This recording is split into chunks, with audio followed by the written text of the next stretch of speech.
Alright. Oh, We are live. what up, brother? Welcome everybody to the new show. Raised typical. Yeah, Raised Yes, Typical. sir. And today's guest is Reilly Bauer. Mm-hmm. Hi. So, welcome Reilly. Welcome, Hello. Ryrie. Welcome. Thank you for being here. Mm-hmm. Thank you for having me. Absolutely. Of course. We're very excited. Yeah, we're very excited. So, just to give everyone a kind of brief overview, our goal with Razed Typical is to use the RAZED definition of raised, as in to destroy, and how it is very challenging to destroy typical or normal, but most people who see success are those who overcome challenges, and it often takes destroying a typical mindset to overcome challenges. Yeah. And so if you hear raised typical, it's kind of a play on words. Yeah. And we're not saying that Ben was raised typical. We're saying that Ben raised our typical. Yeah. And so we'll talk a little about that. But today is about Reilly Bauer. Right. She is the best. Exactly. So Reilly was Miss Amazing in this year in Nashville, and we would like to welcome you. Welcome to Raised Typical family. Yeah. Thank you. Welcome. So Ben, you got a question? I do have a good question. You have lots of hobbies. Which one do you like? Which one of them do you like the most, and why? Oh, that's a hard one. I think that all of my hobbies contribute to my social skills being better each and every day. Sure. So I can't say that I have a favorite, but I do have alternating favorites most of the time. And right now that is drama club, because we are starting our show. I can't say what it is yet, but I'm very excited, and it's going to be a good year. That's awesome. I didn't know you liked acting. I did acting in high school. Yeah. Oh, so cool. I was in the middle school plays and the high school plays, and acting really taught me how to be social. Yeah. And movies too. So movies really helped me as well. Yeah, it's funny. In middle school, I did theater as well. But now, and even then, I was not a huge fan of the stage. And this I can do, like this setting where it's like very small, no problem. But as soon as I'm on stage and there's lights on me and I know there's people watching, I loved it. I shut down. I loved it. I'm the exact opposite, actually. Yeah. I like the stage.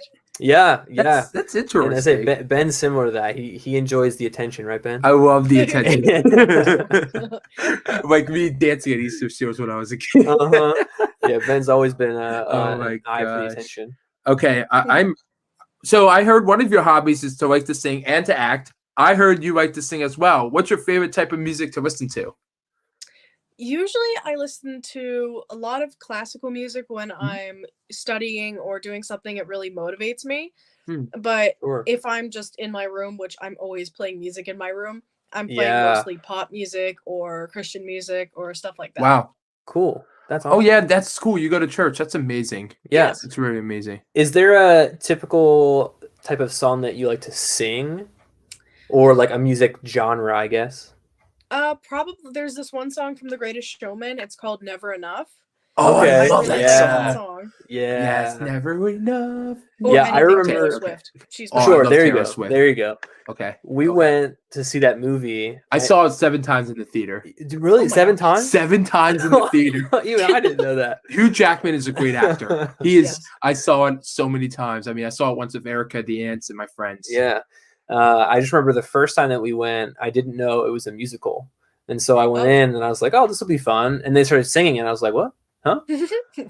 But pleasantly surprised. It was very good. I might watch that tonight. Now you motivated me. There you go. There you go. So as Ben mentioned, you earned the title of National Miss Amazing in the 2021, so this past year. And you traveled to Nashville, right? So tell us a bit about that. I did. So basically, I started Miss Amazing in 2016, and it's a pageant for girls and women with disabilities, and it strives to create sorry, hold on. You're fine. Take your time. create like different social skills and learn how to present yourself to a panel of judges and on stage. And it has changed my life completely. Like, I could not be here right now without Miss Amazing. All of the leadership skills and everything that I've learned have come from just performing on stage and getting opportunities like being in parades and things. And so this past year we had a virtual pageant, and I won my age category for Teen Queen 2021. And I got the amazing chance to travel to Nashville, Tennessee to compete in the national pageant.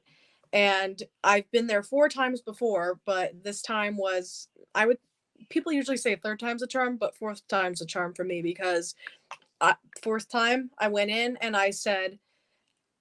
usually I said I don't want to win or lose, but this time I had the intention to win because I want to spread my platform, and I won. Sure. That's awesome. That is amazing. I love it. Thank you. So walk me through like a couple things that they would do in the pageant. Like, is there like a talent competition? Like, like how does that work? So there is, sorry. No worries. I'm going to move over here. There is a talent portion, a formal wear portion, a personal introduction, and a private interview. Okay. Wow. Cool. Cool. So yeah, I can imagine all of those being different in the sense of socially challenging, right? Definitely.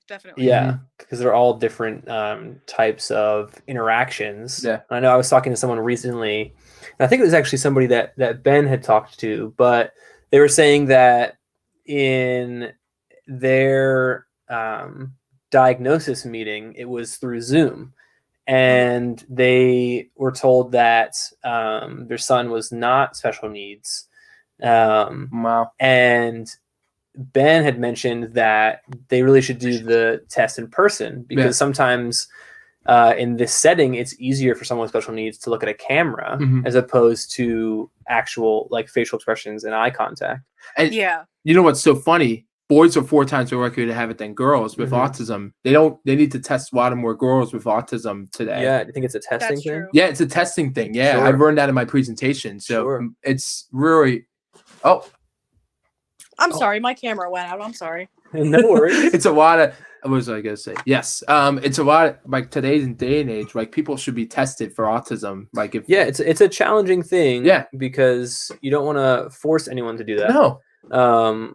But encouraging people to do that, but in a way that is showing them that there's not a stigma, or there's no shame in being tested. I know I've got a friend, so I'm dyslexic, which is a big part of kind of my school experience. And a good friend of mine was telling me that they had struggled with reading and writing. And I was like, you should really look into, being tested for dyslexia. And they're like, well, I'm kind of too old for that. And I was like, I don't really know if you're ever too old for that. Like, you should, if you feel like it's something you really struggle with, you should look into get testing. I know it's harder as you get older, but it's still something worth looking into. And at least it gives you a place, to go from. That's definitely. Back to Miss Amazing. What do you think was the most challenging of the 3 things that you had to do for you? I think the most challenging thing was they help you for a certain point. They give you instructions and things, but they really strive to get that independence factor in. And I think that is something that I really struggled with for the longest time, and I still do. And I think that was the most challenging, but also the most rewarding right now. Oh. Gotcha. That's awesome. So how did you feel after winning the first pageant? Yeah, it was amazing. And the thing is that I didn't even really realize that I had won until they came up to us and were like, this is how we are fundraising for nationals. And I went, what? And I turned to my mom and she was like, you won, you got the sash and everything. Because when I was little, I used to watch Toddlers and Tiaras and stuff like that, pageant shows. And when they won, they got a crown and things, but it was a little different. So I didn't really fully understand until the newspaper came up to me and wanted to interview me. And it was just such an amazing experience. I'll never forget it. That's unbelievable. Yeah. I mean, honestly, having you on our show means a lot because I feel like you're going to go bigger and better things. And I think you're going to do amazing things after you graduate high school. Yeah. And I can't wait to see what you're going to do. We're very excited. Yeah. Go ahead, Dan. Yeah. Did you ever, like, when did you start thinking about like pageants and these kind of things? That's amazing. Ever since I could dress up and express myself, I think that even when I was little and I still had social anxiety and everything, at church, I would grab a microphone and just beatbox into it. Or I'd go up on stage on Christmas and perform with the kids choir. Oh and my so gosh. when I got to high school, my mom was like, you need to do drama club and chorus because Yeah, there's a pretty funny story of Ben as a kid. Oh no. I was during Vacation Bible School, right? And I went up to the microphone and I sang, and Dad goes, "Want to get away?" So the way that our church had it set up was they had a couple of mics like hanging from a wire. And you know, like all the kids are kind of lined up behind them and they're supposed to pick up all the sound. And my parents were in the audience, and I wasn't too old at the time, but my mom had told me the story that she just watches Ben go from like the back row, slowly working his way forward until he was right under the mic. That's me. And my mom goes, "Want to get away?" Yep. It was a situation where Ben was having the greatest time, and my parents were like a little embarrassed. The whole congregation laughed. Everyone was very, very kind about it. And you know what? Church today, you know, I love our church. Calvary Saddleton's a great church because we had a hard time going through our other church too. But, you know, me going to Calvary, I think they have a great disability ministry. Yeah. And I just want to give a shout out to them because they mean a lot to everybody. And if you're looking for a disability ministry, check out Calvary Saddleton or Bethesda See Jesus. It's a great ministry as well. So shout out to those two. For sure. So Ben, you had a question, I think, right? About you when you were younger. When I was younger, I asked my mom and dad, what is autism? And I was confused about being different. Have you ever asked yourself or your parents something similar about autism? If so, how did they respond? I think that when I was younger, and I'm talking like 4 to 10 maybe, I never really questioned my disability as in what is autism, but I always knew I was different because of the challenges that I faced. Like most of my friends were older than me or significantly younger than me because I didn't know how to connect with people right on my age. And so that caused a lot of problems because the ones older than me wanted to read teen magazines and the younger ones wanted to play with dolls, and like I was in the middle.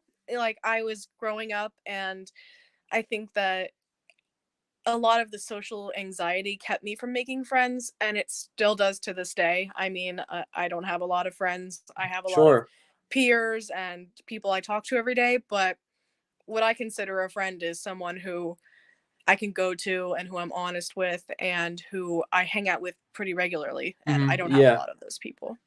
Yeah. And that was me growing up, you know, it was just hard because I didn't have a lot of friends growing up going to church because a lot of people didn't want me to be their friend. Like I invited everybody to my birthday party. I didn't get invited back.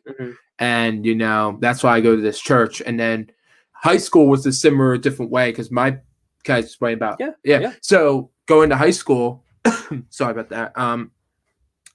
You know, my parents are worried. Oh, you're about high school because you're not going to make any friends. But I made a lot of friends in high school, and I did win homecoming king at North Penn. Yeah, all because I was I advocated for myself and talked to people. You know, if you go out of your comfort zone, you never know what you're going to get in life. Yeah. I think as a family, we were concerned because, you know, I'm a shyer person, I think, and more introverted for sure. But going to high school for me was a way different experience than it was for Ben. And I saw a lot of, not personally against me, but I witnessed a lot of bullying. And I was really concerned that Ben would be, maybe the end of a lot of people's jokes. And there'd be a lot of bullying that, and Ben sometimes misses it. I love him to death, but sometimes it goes over his head, which maybe it's a good thing. But I was really worried for him. And then he told me he was on homecoming court. And I just remember being worried because I was like, oh, man, if he doesn't get it, he's going to be so bummed. And I came home from college to see the homecoming game. And then when Ben won, he freaked out, like me and the whole family, and we like lost our minds. Like, it was crazy. But yeah, it's a real challenge to make friends in general. And I think you really put it well. I think a lot of people have peers and acquaintances, but a true friend is, I think, something a lot harder to make. Yeah. Ben, you have a habit of doing what with people you meet? Texting them. As soon as Ben meets somebody for the first time, he's like, "Oh, we're friends. I can text and call them all the time, right?" No, not yet. Yeah. So actually, one of our questions was going to be, has it ever been hard for you to make friends? Yeah, but I think that you answered that question already. And it's something that I think we want to address. Part of the company that Ben just started, the kind of slogan is be the one. But the idea behind that is, like, it only takes one kind person to really change a lot of other people's experiences.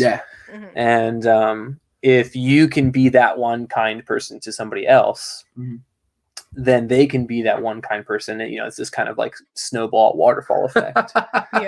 That's what we want. We want people to go out there and that's what it was at North Penn, right? Yeah, and that's what it was when I was on Ellen too. Like, I was going out there being kind. Right. I love Ellen to death. I think Ellen is a great example of showing. I watched one of her episodes today, and she was like talking about, like, someone saying, "You are the kindest person. I love when you." I think it was Howie Mandel when he goes, when people are sad or people are upset, they turn on you. I love when you laugh and smile. Yeah, sure. So, Reilly, a question for you. Now that you're older,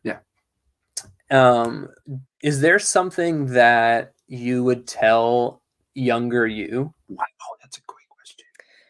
Honestly, I would say, just don't be afraid to stick up for yourself. I mean, I've been through a lot of just backhanded compliments and bullying, and when people know that they can get at you, they'll do anything.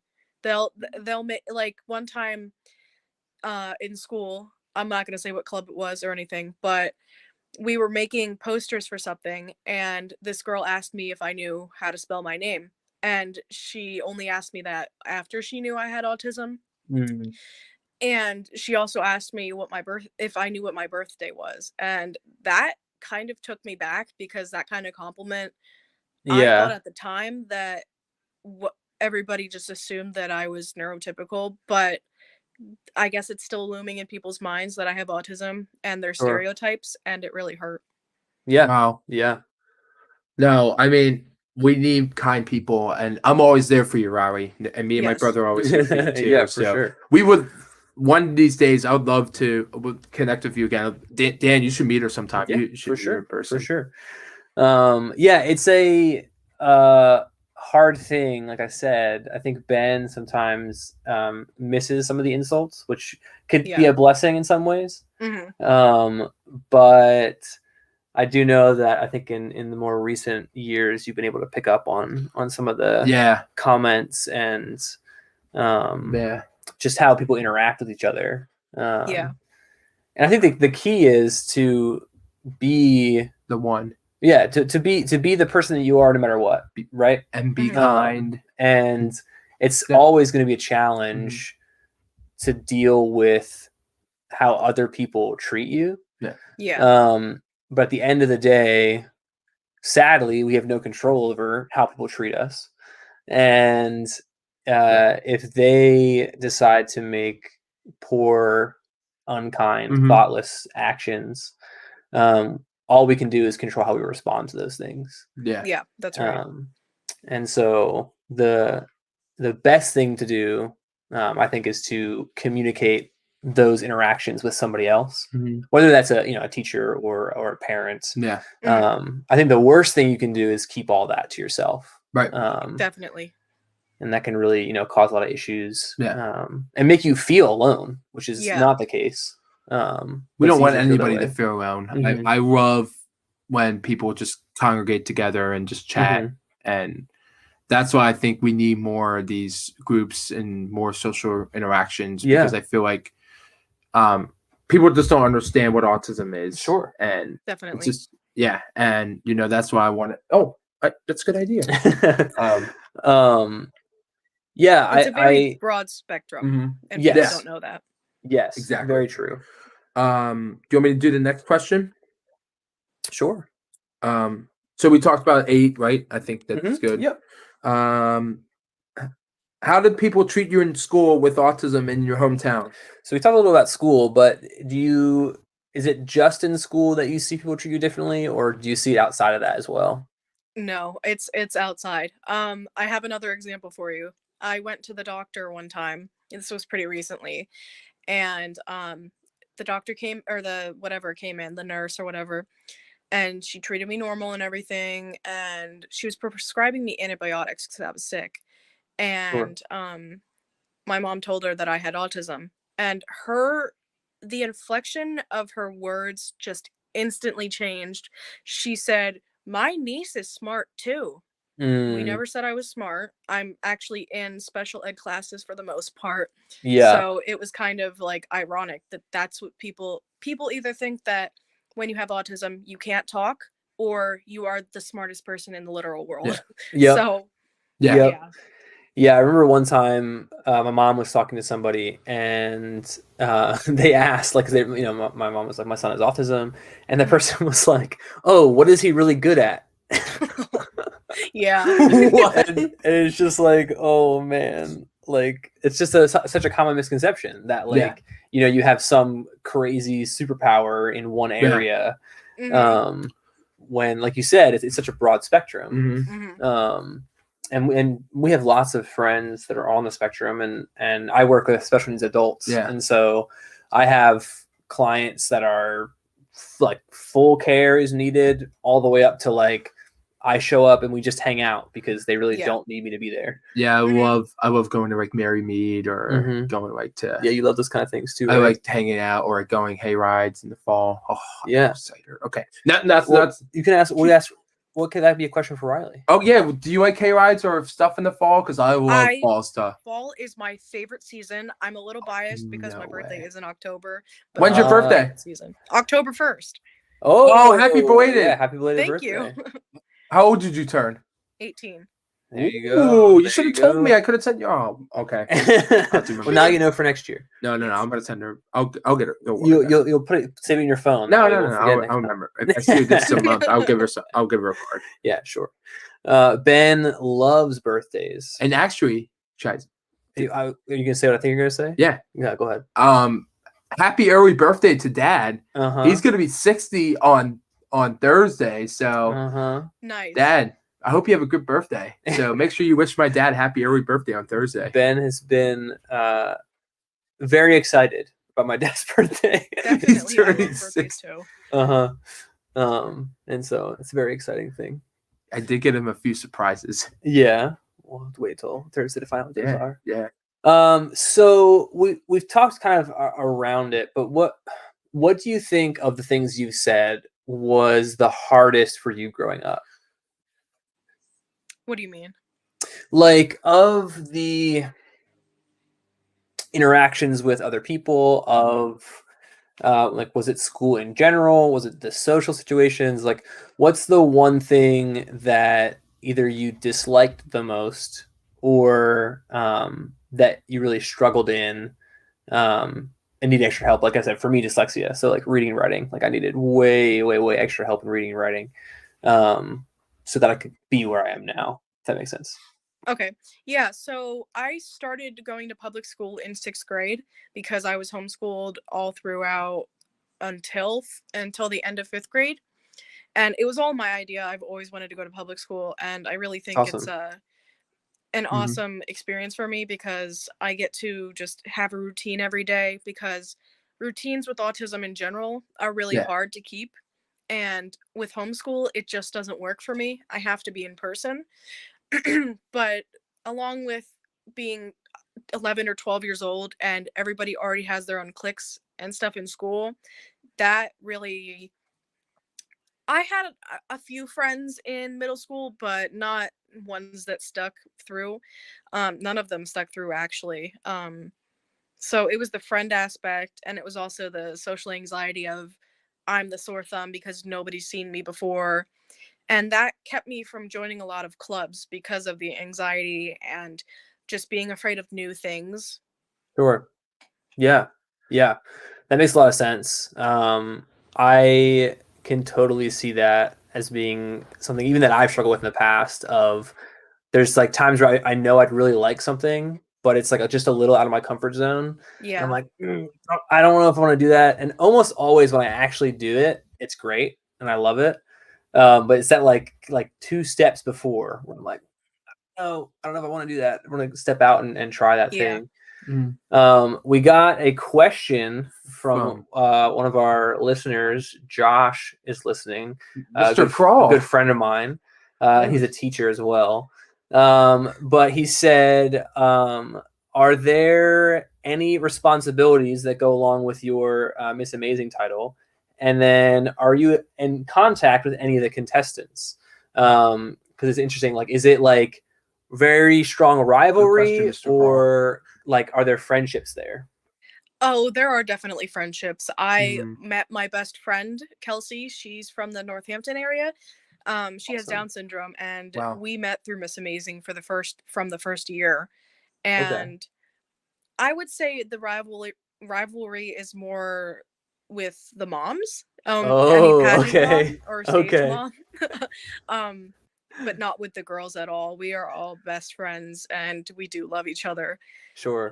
As far as responsibilities go, I just heard my mom laughing. As far as responsibilities go, it differs with the state and the national title, but they're basically the same. I'm expected to advocate for my platform and attend parades and different activities throughout the year that Miss Amazing holds. And since I am like part of the OGs, I guess you could say, and there are a lot of newer girls, I'm expected to answer a lot of questions during meetings. Yeah, that's awesome. We got another question coming in, Dan. Yeah, we do. Just a very kind comment talking about the conversation being informative and raising awareness, which I think is so cool that you like responsibility is to bring awareness for your platform, which I think is a cool thing for them to encourage, because it'd be easy, I think, for them to say like, oh, you won, like, well done, you know, but instead it's a, hey, like, now that you've won, do what you can to spread awareness for the thing that you're most passionate about. Definitely. Which I think is really important. Yeah, absolutely. Right? Do you do that, Ben? Do you spread awareness for autism? I love spreading awareness. and I love, you know what I love? What? I love meeting people like Reilly. I think she is incredible. I mean, I have a question for you. What's the one thing you love about Jim Thorpe? I've never been on the train. Jim Thorpe, I really like the train. I do like the train. I love going to Fall Foliage each year. Okay. There's also a place, it's called the Molly Maguire's. I love their burgers and their fries. They're really good. Oh, dang. We'll have to write it down for next time we go. Instead of roadies, we'll go there. Ooh. Yeah, I'm a sucker for a good like local restaurant. Because it's so easy, you know, to just go to like a place you already know. It's the same thing we're just talking about with hobbies, right? It's easy to just be like, oh, I'm good at this thing, so I'll stick with that thing. Yeah. But food's the same way. Like, I know, step out there, be a little courageous in what you eat. So thank you, Josh, for those questions. Those are both good questions. Shout out to the Twitch streamer. Yep. Shout out to Beanie83 on Twitch. We appreciate you watching. So I have a question for you. Even though there, have been a lot of challenges for you in school with autism, what's an area of school that has been most like helpful for you? And it doesn't have to be like in an autism specific spectrum, just like something that's really helped or encouraged you in the school setting. Definitely music class, because this year I actually am taking a lot of music classes. It's just, there's regular classes where you have to learn them and you have the mindset where you have to learn everything. And then there's music where I can come in and I get to play my bass clarinet or I get to sing, and it's just so stress relieving. And it definitely helps me. Like, music has been there for me when everybody else hasn't. So it's definitely my favorite class. Yeah. I loved music, and growing up, I actually did chorus. So I was in a chorus class. So chorus was so much fun. I did it in elementary school, middle school, and high school. Yeah. It's so important. I think, like, we hear a lot of things about school programs and what's getting cut and what's not getting cut and what's important and what's not important. But I feel like so rarely do people ask the students. Yes. And so I always find it very interesting to see, especially in this setting that we're talking about, like, what was the most impactful for you? Because as the student, the person who's actually participating in school, I feel like, that's one of the most important opinions. Yeah, I think a student voice is very important when it comes to stuff like that. Yeah. I noticed it said you said that you were on student council, right? Yes. And so what's that like? Student council is so fun. Every year we get to plan homecoming, because homecoming is a student council run event. Oh, so cool. I actually got to pick out the theme and the colors and everything, which was really awesome. It was a night under the stars, I think. Okay, I can't remember. Yeah. But we got to plan it and all the details and do donations and set it up, and it was a really fun night. I love going to dances. They're my favorite thing ever. I love dances too. Yeah. But we also do like banners for the athletic teams, and we attend pep rallies and stuff like that. Okay, cool. So how's Panther Valley's football team going this year? I think we're doing pretty good. Yeah, we just had a game last Friday against Shenandoah. Okay. Cool. Yeah.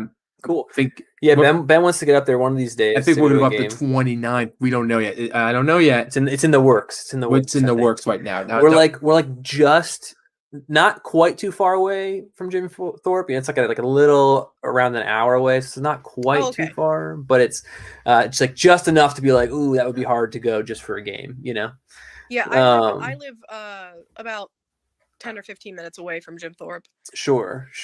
Yeah.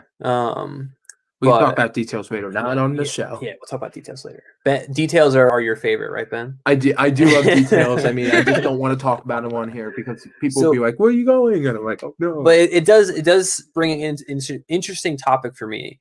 So you went to Nashville from like a logistics standpoint. Who runs all that? Is that a mom thing? Does she manage all the traveling and coordinating of that? She definitely is my momager. We call her the mom. I love it. I love it. Because I love it. She does we both do the fundraising, but she bakes the majority of the things for the thousands of bake sales we've had. Sure. We've literally had so many, and we both joke that we could write a book off of things people say as they come to our bake sales. I love it. One time somebody grabbed their stomach and went, "Oh no, I have diabetes," and we're like, there are just so many characters at bake sales, but she does she helps me pick out my songs and my dresses and pays for them, which is nice. Yeah, sure, right. She definitely is a great help to me. Riley's mom, you raised a good daughter. Yeah, good. Shout out to Riley's mom. I love it. Yeah, it's really important. We have talked about it a lot in this like company thing that we're doing. because Ben does all the presenting, right? So he goes to school and he does the speaking, but my dad runs all of like the tech, and my mom makes sure that like everything is spelled correctly in all of Ben's emails. We had a pretty funny moment where Ben sent an email without it being checked. Oh no. And Ben wrote, "Don't worry, I will bother everybody." Oh. But he meant to write, "I will not bother everybody." I'm sorry, Mike Dempsey. And so that led to a pretty embarrassing situation for us, where we had to make a couple phone calls and say he did not mean he was going to bother everybody.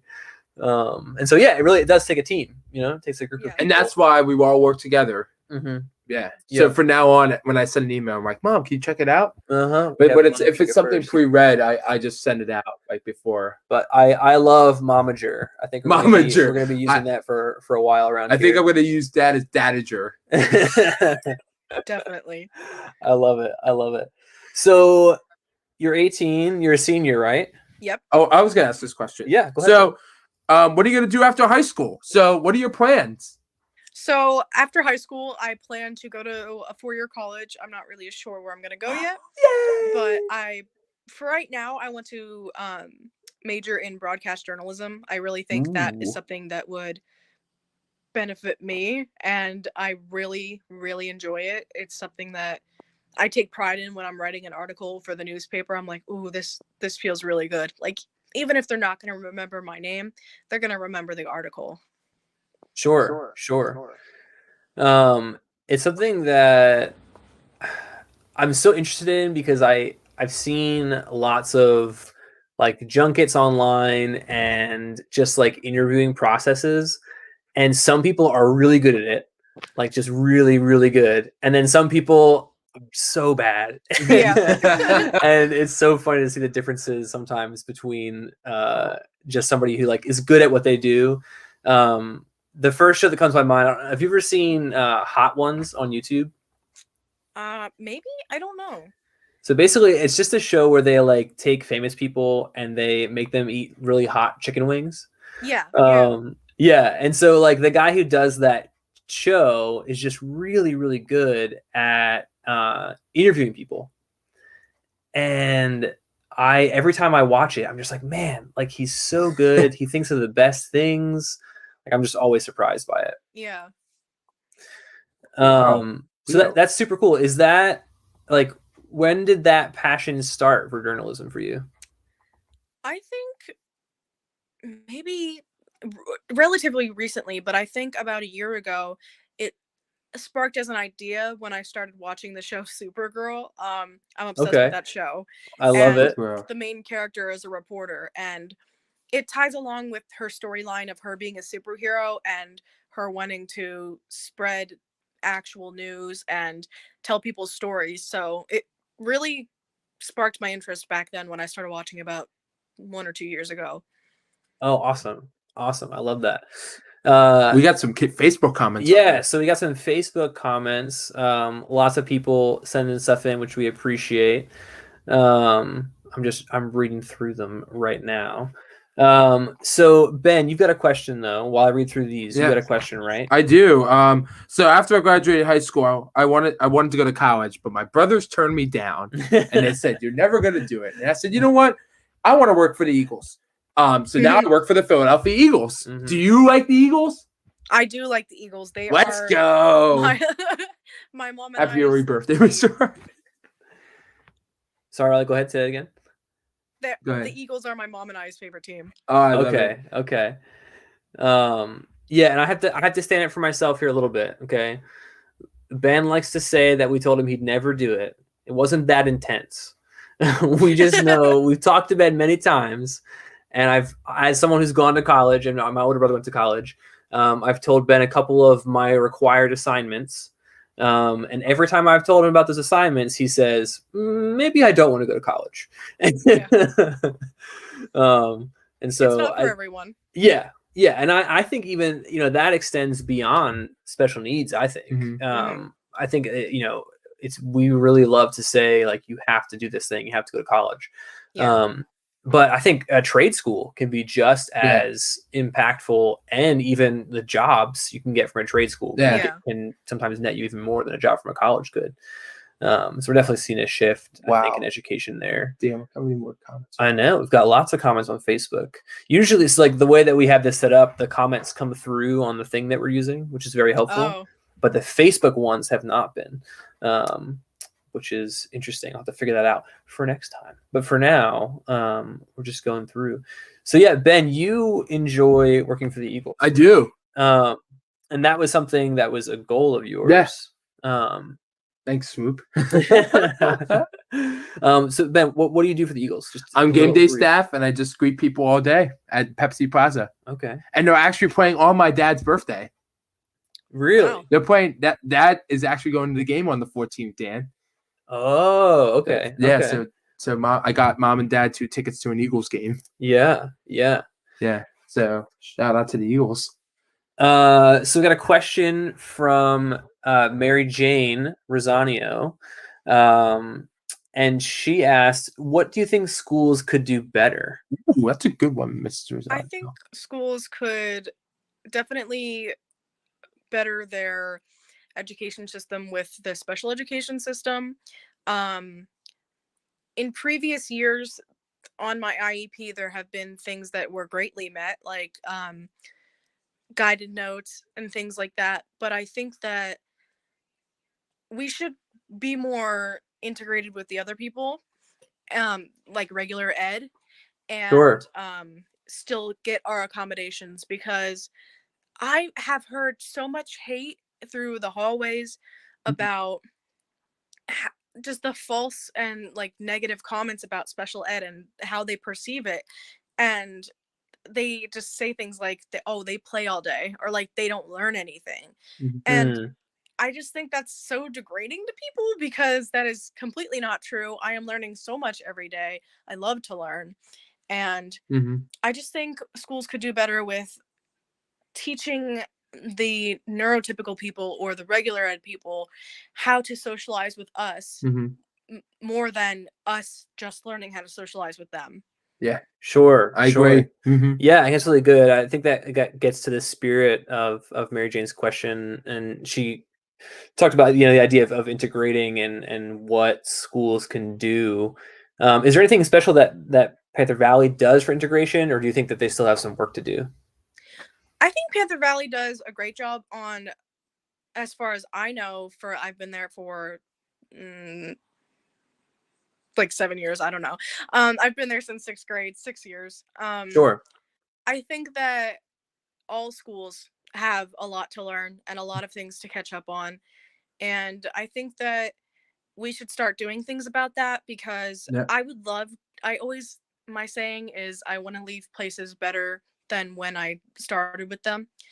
And I think that before I leave, I want the special education department and just education departments in general to better their education and try different teaching styles, because some teachers are set on, this is my teaching style, you like it or not. Yeah. And I just think that doesn't work for everyone. Not everyone learns like that. So yeah. One thing I've learned from one of my teachers is Mr. Fink. Before we talk about him, Mrs. Renzi put in there, I love the concept of the format of the show. Thank you, guys. Shout out to Bobby Renzi. She's the best. Yeah. So what did Mr. Fink say? So Mr. Fink taught me one thing. Don't be a fool. Use a tool. So he was in charge of a lot of your integration, right? Yes. Like they did a lot of social practicing and yeah, I think you're right. I don't think it's about just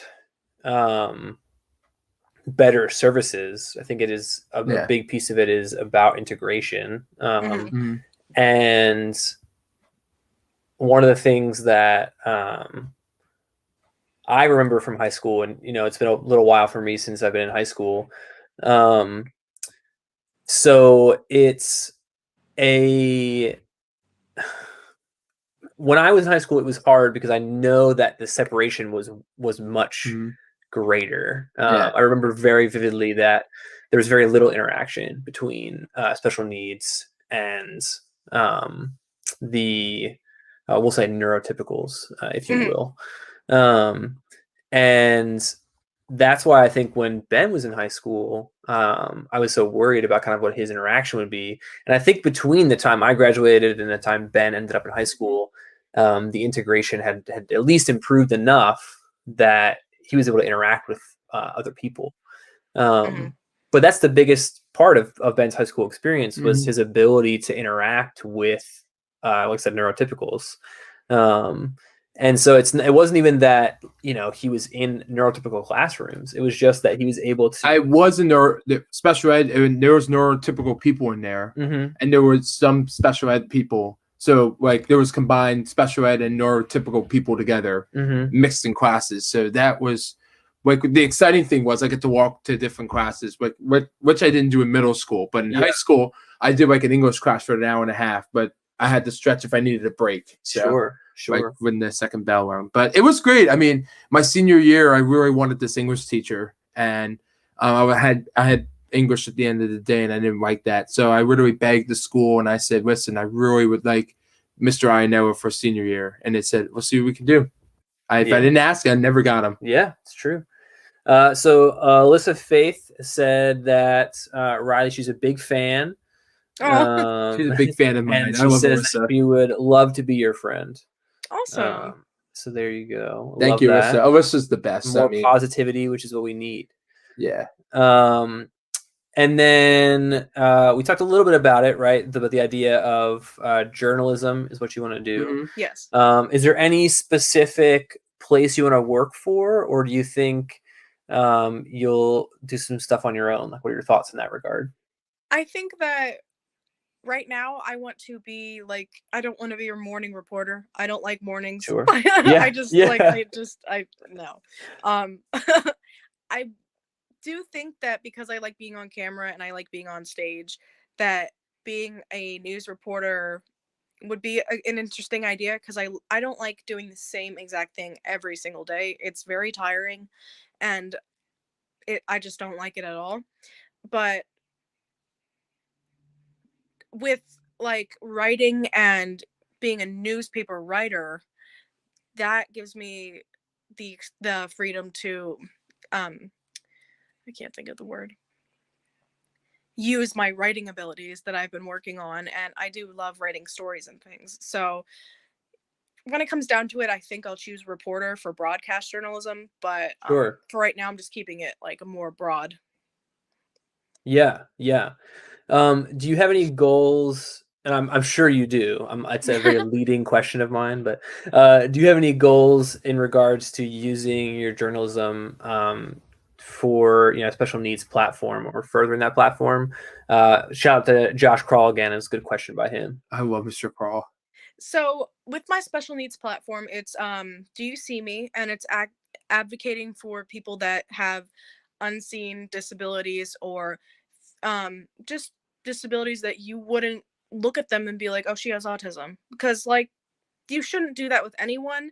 But I can't count how many times I've been told that I'm not special. I don't like that term, but special, or that I don't have autism, or that I don't even have challenges. I must be a perfect person because everybody has challenges.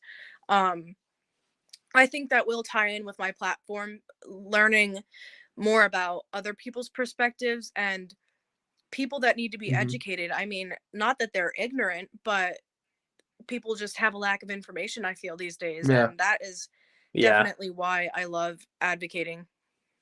Yeah, for sure. Absolutely. I think something that I've even noticed in the past is, because we talked about it kind of early on, but because there's such a stigma behind getting tested and being really aware of the needs that you have.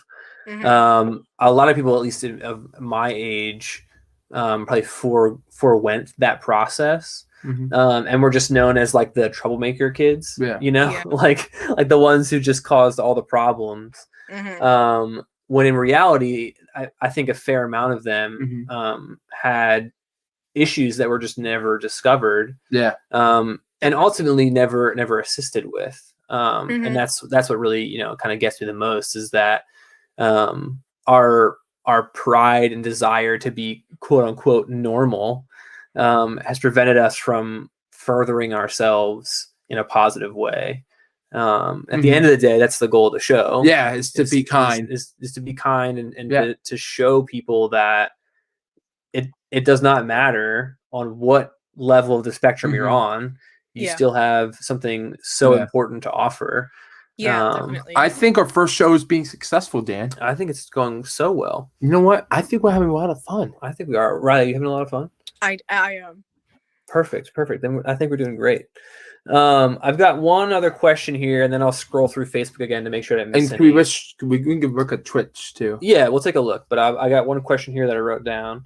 So I kind of said the advantage, Riley, that I think you and Ben have, that maybe some people on the special needs spectrum don't have, is your ability to articulate your experiences. Yes.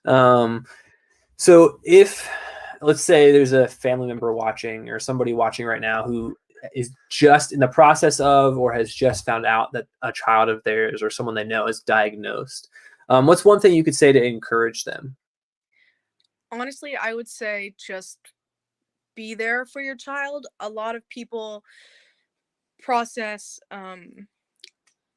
auditory differently, and it may take them a set amount of time to process the question or the statement you just said. And I think a lot of people cut right to, why are you ignoring me? Why are you not making eye contact? And I think it's important that we first know the symptoms of autism and how we can cater more towards our individual child, because like I said, every child with autism or any disability is not the same. And I think that with all the schools and parents and just family members in general, we can really use one big lesson to give to learn more about our children.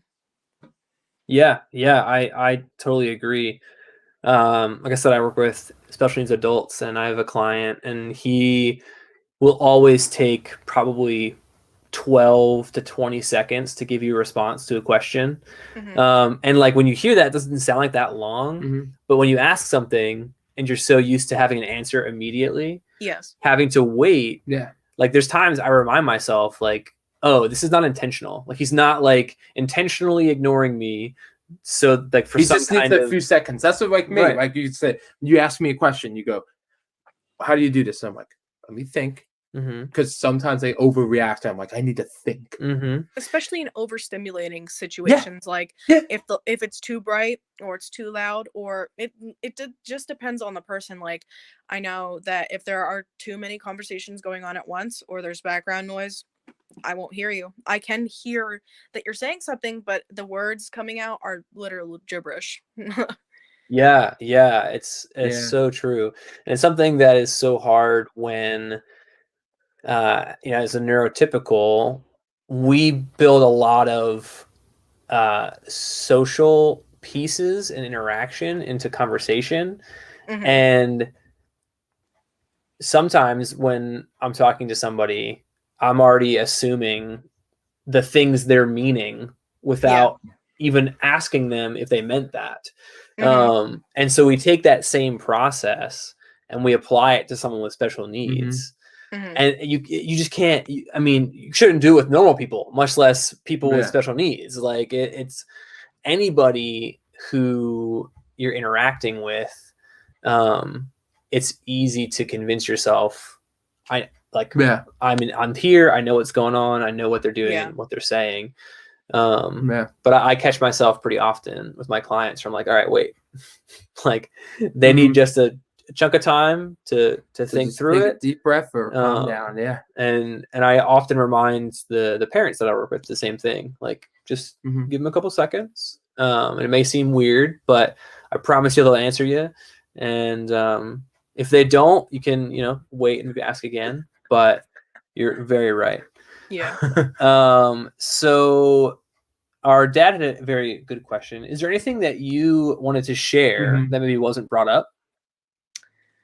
I think a lot of what I wanted to share was brought up. I just think that a lot of people think that like they assume that I can't advocate for myself, and I think that literally drives me 100% more, is the fact that they think that because I have a disability, I'm not able to articulate my words, or the complete opposite, I'm seen as an adult in situations. And it's nice, but it's also kind of insulting, because when you're seen as an adult, you should be an adult. Like, I have people like, for sometimes at school, they'll look at me when some student says something wrong, like a wrong answer in class, and they'll look at me as if I were the teacher. I'm like, I'm the student too, just because I, stick out, I guess. Sure. So they're either assuming that I know everything, or they're assuming I know nothing. So yeah.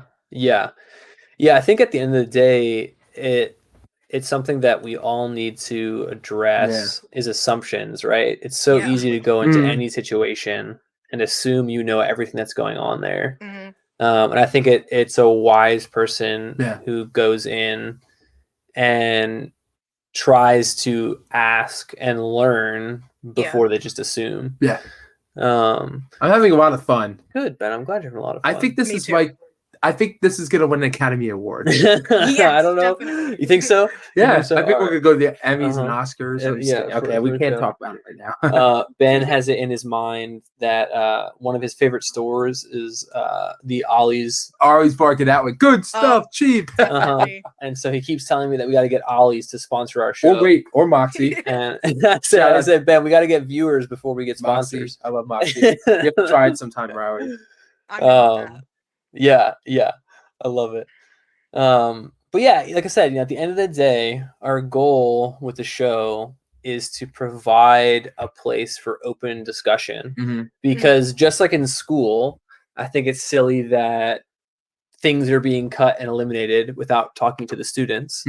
I think it is strange that lots of decisions are being made without addressing people with special needs. And I think there are a large number of people with special needs who can advocate for themselves, and can speak out in what they need and what they want.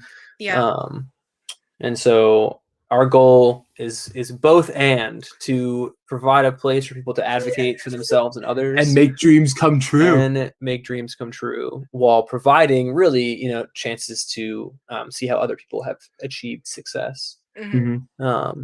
And so, we'll bring it back. We'll give a shout out to all the momagers out there.